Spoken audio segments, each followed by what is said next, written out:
आप देख रहे हैं हिंदी माइक। मैं हूं आपके साथ पल्लवी त्रिपाठी। लोक जनशक्ति पार्टी के संस्थापक और पूर्व केंद्रीय मंत्री दिवंगत रामविलास पासवान के जन्मदिन पर बेटे चिराग पासवान ने एक भावनात्मक संदेश लिख अपने पिता को याद किया।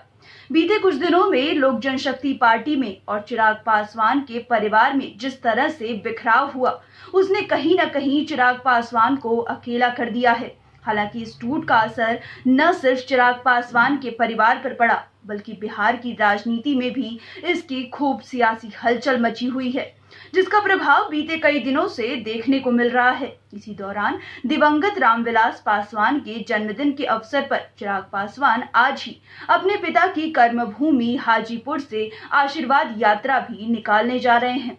चिराग पासवान ने भावुक ट्वीट करते हुए लिखा, पिता के जन्मदिन के अवसर पर बेटे चिराग पासवान ने बेहद भावुक कर देने वाला ट्वीट करते हुए लिखा, हैप्पी बर्थडे पापा जी, आपकी बहुत याद आती है। मैं आपको दिए वादे को पूरा करने की पूरी कोशिश कर रहा हूं।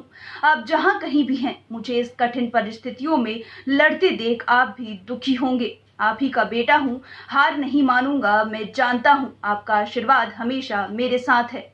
रामविलास पासवान के जन्मदिन पर प्रधानमंत्री मोदी ने भी भावनात्मक ट्वीट कर उन्हें याद किया। प्रधानमंत्री ने लिखा, आज मेरे मित्र स्वर्गीय रामविलास पासवान जी की जयंती है। मुझे उनकी उपस्थिति की बहुत याद आती है। वह भारत के सबसे अनुभवी सांसदों और प्रशासकों में से एक थे। जनसेवा और दलितों को सशक्त बनाने में उनके योगदान को हमेशा याद किया जाएगा। गौरतलब है कि पिछले विधानसभा चुनाव के दौरान ही रामविलास पासवान का निधन हो गया था। वो काफी समय से बीमार चल रहे थे। चुनाव के दौरान चिराग पासवान ने एनडीए से अलग होकर चुनाव लड़ने का फैसला किया था, जिसका नुकसान जदयू को हुआ और बिहार चुनाव में जदयू तीसरे नंबर की पार्टी बनकर उभरी। हालांकि एनडीए से अलग होकर लोजपा के चुनाव लड़ने से चाचा पशुपति पारस समेत कुछ नेता खुश नहीं थे, लेकिन उस समय ये विरोध खुलकर सामने नहीं आया। लेकिन चुनाव खत्म होने के 9 महीने बाद ये विरोध पार्टी में टूट के बिखराव के रूप में दिखा, जब चिराग पासवान के चाचा और पार्टी के सांसद पशुपति पारस ने पार्टी के 5 सांसदों समेत बगावत कर ली।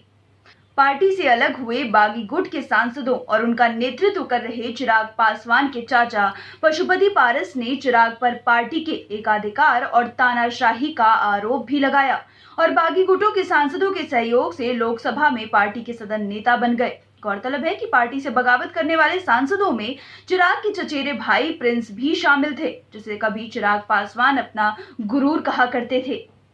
लेकिन चिराग ने इन सभी दावों को खारिज करते हुए 20 जून को पार्टी की राष्ट्रीय कार्यकारिणी की बैठक बुलाई, जिसमें आधे से अधिक पार्टी नेता और पदाधिकारियों ने हिस्सा लिया। इस दौरान पार्टी ने बागी सांसदों को पार्टी से निष्कासित कर दिया और 5 जुलाई को बिहार की जनता से आशीर्वाद लेने के लिए आशीर्वाद यात्रा का ऐलान किया, जो आज हाजीपुर से शुरू हो रही है। फिलहाल इतना ही। इस खबर पर हमारी नजर बनी हुई है। बने रहिए हमारे साथ और देखते रहिए हिंदी माइक। अगर आप हमारी वीडियो YouTube पर देख रहे हैं तो चैनल को सब्सक्राइब करें और Facebook पर देख रहे हैं तो पेज को लाइक करना ना भूलें।